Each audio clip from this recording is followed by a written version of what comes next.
Emote, one of the biggest and most disruptive malware botnets, was taken down earlier this year in a big operation by global law enforcement and cybersecurity companies. But while this is evidently a good thing when it comes to defeating cybercrime, it isn't something that can just stop hacking and cybercrime outright. So what happens when these major cybercriminal networks are taken down? I'm Danny Palmer. This is ZDNet Security Update. And with me to discuss this is Rick Holland, CISO at Digital Shadows. Hi, Rick. Thanks for joining me. So first of all, what was Emote and how did it get taken down? Yeah, Emote was a very versatile piece of malware. It was almost like to use a basketball analogy, like a point guard. It was the get access to a host and then deliver different types of payloads to it. Could be a banking Trojan as a follow-up, could be a piece of ransomware from a ransomware operator that come there. So it found a very nice niche in the space to be the beachhead, if you will. And it was a multi-purpose tool, like a Swiss Army knife. So then they could go out and market that to a bunch of criminals that they work with to do whatever they wanted to do onto that endpoint. It's certainly one of the most disruptive forms of malware. We've seen it used in so many types of attacks. Ransomware is something it was often used to deliver. But this takedown of Emote, what happened with that earlier this year? Because suddenly it is seemingly now not a thing. Yeah, we can talk about Trickbot in a little bit, I think, as well as another example of that. But it was Operation Ladybird in January. But essentially what law enforcement was able to do, along with some partners as well, most of these law enforcement activities are, global, working with other countries. Also kind of illustrates the global nature of cybercrime, right? There's no boundaries or geographies there. But basically what law enforcement was able to do was to take over the ability of the malware to phone home. That's what I would call it, right? So they took over the command and control, the C2, if you want to get into technical terms, that the malware, once installed onto a machine, was going back and talking to. So now that malware is talking to law enforcement controlled servers. In fact, in April 21st, I may be off by a few days, but that time in April, they're going to go ahead and issue a command to the malware to uninstall itself. But in the meantime, the nice thing when you take over the command and control, you would call it sinkholing. When you sinkhole that, you can see everybody that's talking to it, all the other hosts out there. You can understand how comprehensive the network that is connected, all of the hosts, all of the bots. You can also see in clear text usernames and passwords that might be captured there. That way you could actually do victim notification or potentially do victim notification. So it's actually a nice thing to be able to run it for 2 or 3 months ish, get that information, help victims, and then take it down and then move on to the next action. So what does this all mean for the two sets of people, really? The operators behind Emote, so what happens to them now? And what happens to people and organizations that might have been victims to Emote, especially those who might not know it? So you mentioned there this update coming out in April to uninstall the malware from infected machines. Yeah, I think when you first think about the cyber criminal angle, and then we can talk about the victim angle. So let's talk about the bad guys first. I'm a big geek for Jurassic Park. And so there's this, famous line that Goldblum says, life finds a way. When I think about cyber criminal takedowns, Emote and others, there's a long history of this as well, right? Cybercrime finds a way. So, one set of operators gets arrested, go to jail, jokingly perhaps become a cybersecurity researcher 10 years later, as we have seen with some cyber criminals in the past. But someone will fill their spot, right? It's just like water flowing, and it's going to find a way. I definitely think we need to continue the law enforcement takedowns. It does have an impact, but it is a whack-a-mole. Someone will fill that gap. And Trickbot actually has kind of come up in the first quarter of this year to date as a result of it. So, definitely some impact on the operators themselves if they go to jail and things like that. But as far as the macro view versus the micro, it's going to continue. to switch to the victim side, is probably two types of victims that you would have in this, right? You have your corporate victims, and that could be someone was trying to distribute, Ryuk ransomware through Emotet. Hopefully in the corporate environment, people are using, threat intelligence services. They're monitoring their outbound command and control, and then they could see who they're talking to and hopefully stop that. Of course, we know that there's no silver bullet, and that doesn't always work. So getting the notifications there from law enforcement. Also, what you have found historically, Dutch National Police have done this in the past, where they set up a website where you can, as a victim, check your emails. It's actually a bit like Troy Hunt's "Have I Been Pwned?" Right? You can put your username and password in, and then find out, if you're a victim there. I think the sad thing on the consumer, like my parents, your parents, grandparents, and things like that, they would never know that this is the case. Here, what's happening on the back end is that, hopefully in these engagements, law enforcement is talking to the financial institutions, whichever the financial institution is, and letting them know, here's the victims that we see, and then they can go out and do password changes and things like that. But I really do feel for the, non-tech savvy victims that don't even know that they've been victimized until they maybe get a fraud alert, or their credit score goes down for some reason. And as you've alluded to, just because one significant malware botnet has been disrupted, it's not the end of this. So you mentioned Trickbot there, which has seemingly taken the place of Emotet during the first quarter of this year. Trickbot itself supposedly was hit by a takedown late last year, and yet here it is, taking what used to be Emotet's patch, as it were. It's arguably now more prevalent and powerful than ever before. What's happened here? Yeah, it is very interesting on the Trickbot, because Trickbot was also delivered by Emotet, historically in the past, as you allude to. So that's kind of interesting. That's quite ironic. And in October of this year, we had two major actions against, or October of last year. Time flies. I don't even know what year it is. Sometimes 2020 is blurred into 2021. Hashtag pandemic, right? But in October, you had U.S. Cyber Command taking action against Trickbot to disrupt it ahead of the U.S. election, so that Trickbot couldn't be used there. You also had Microsoft taking action against Trickbot. So both of these happened within days of each other in mid to late October. And here we are, 3 months, 4 months later. Well, I guess it's a little bit longer than that, but in a very short amount of time, Trickbot has started to rise. We're seeing, at Digital Shadows, we're seeing more evidence of it with what we do, but then you're also seeing other security firms that are writing reports. I saw Checkpoint saw in their ranking that Trickbot was coming up. So, when someone loses, someone else gains. And in this case, to date, Trickbot has been one of the beneficiaries of Emotet's demise. And that's something that's been happening in the cyber criminal landscape for years, decades even, when there's been takedowns of marketplaces and malware botnets and cyber criminal environments.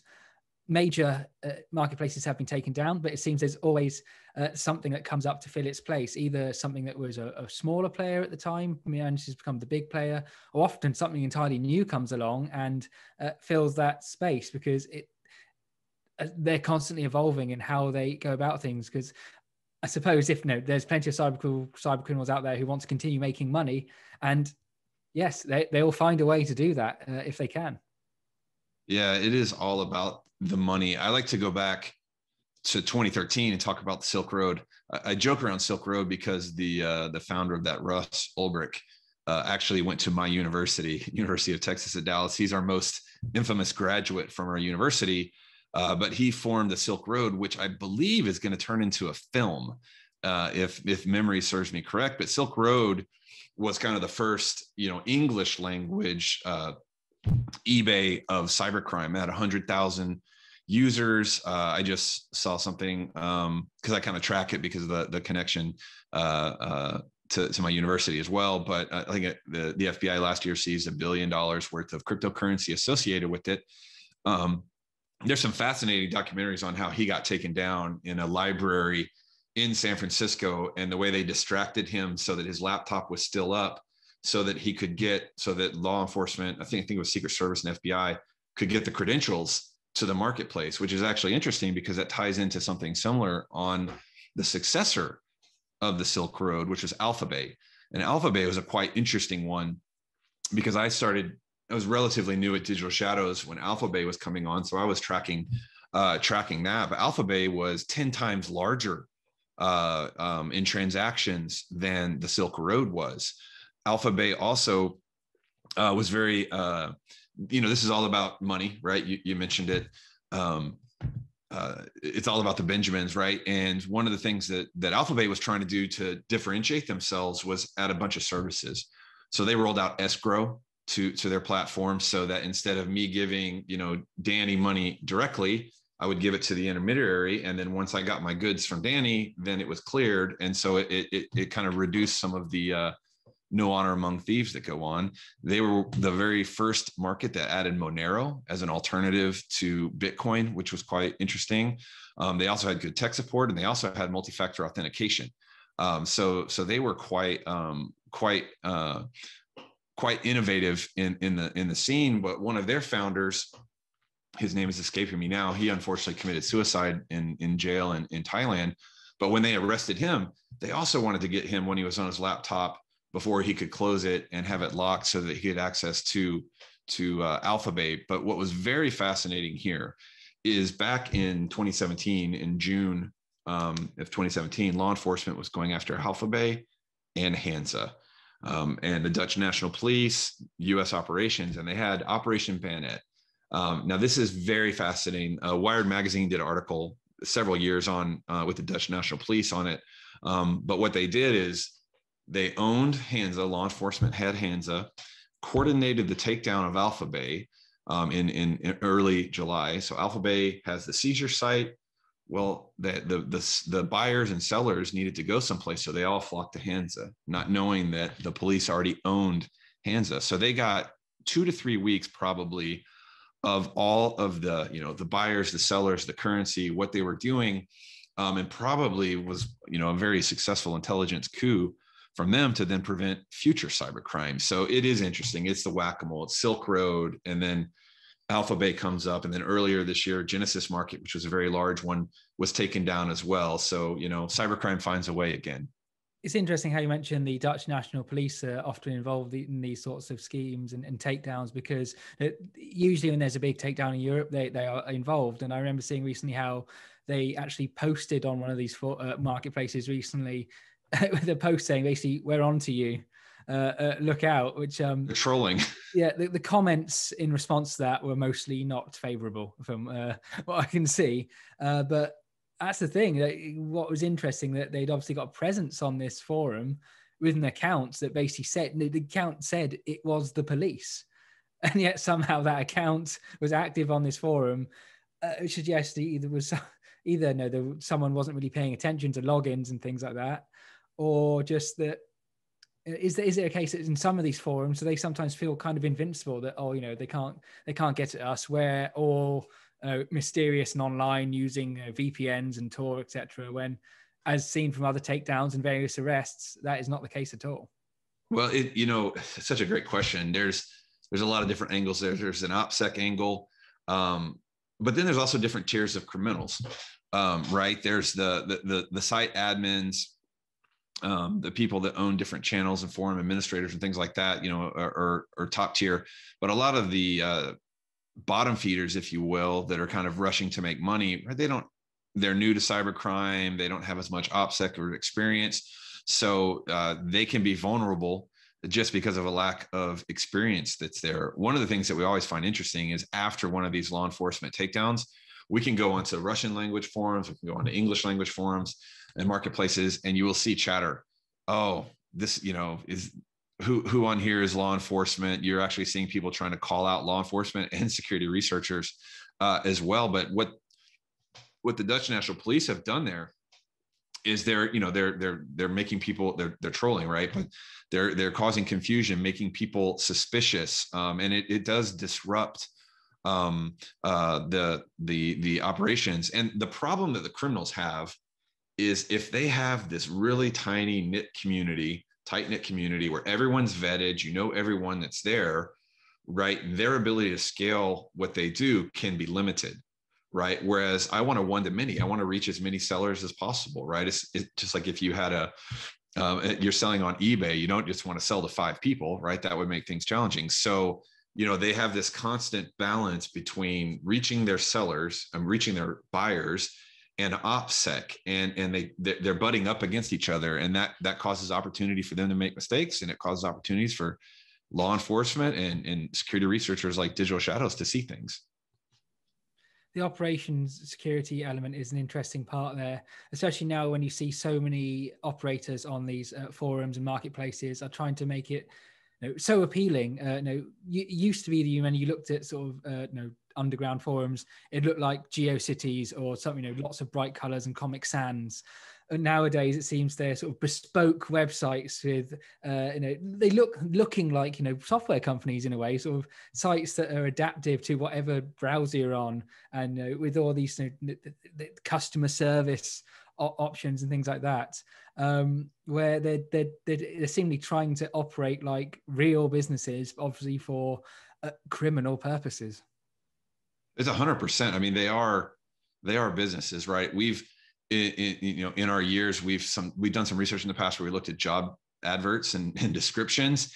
And if I just gave you that description, Danny, and didn't tell you any context, you might think it was for a Silicon Valley based, software as a service, cloud native company type of thing. So, they're very specialized. When you get into ransomware, you see these affiliate programs, which is just like a sales channel for these ransomware operators. So yeah, 100%. It's about the money. And there is so much money to be made here, unfortunately.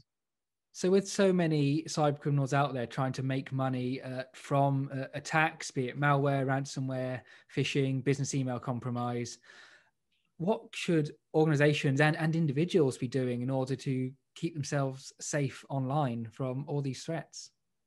Yeah, I think I'll start with the consumer angle because they're probably the ones that need the most help there. One thing is setting up Google alerts for yourself. It's, very easy to do. So if you get mentioned someplace, perhaps you can get an alert there. Troy Hunt, who I already alluded to, have I been pwned? That's something that's scalable, that you can do on your own. I think the other thing would be, to start using, instead of using individual credit cards for online transactions and things along those lines for fighting banking Trojans and things like that, and your credentials there, I guess 2 angles. One, multi-factor authentication. And we say it all the time, but it really, really is important. And I know for some less tech savvy people, multi-factor authentication can be painful, but it's becoming less painful. On my Apple Watch, I get a pop-up for multi-factor authentication to say, hey, log me in and stuff like that. So there's easier ways to do that. So that's one thing for the consumer side. The other thing I would say is use like Apple Pay. Apple Pay and Google's equivalent instead of your payment cards when you do transactions. That way you don't have individual credit card numbers out there. Everything's going through Apple. And that's one way to reduce a little bit of your exposure. But it is challenging, admittedly so, for those that are not as tech savvy to try to protect themselves against that sort of stuff. Hopefully the advice you've given there can help people watching this stay safe online. And you've given a fascinating insight to how cyber criminals act in these spaces. Thanks for joining me on ZDNet Security Update. And for more information on how to keep yourself secure online and the latest cyber attacks you need to be aware of, be sure to keep reading ZDNet. Thanks for watching.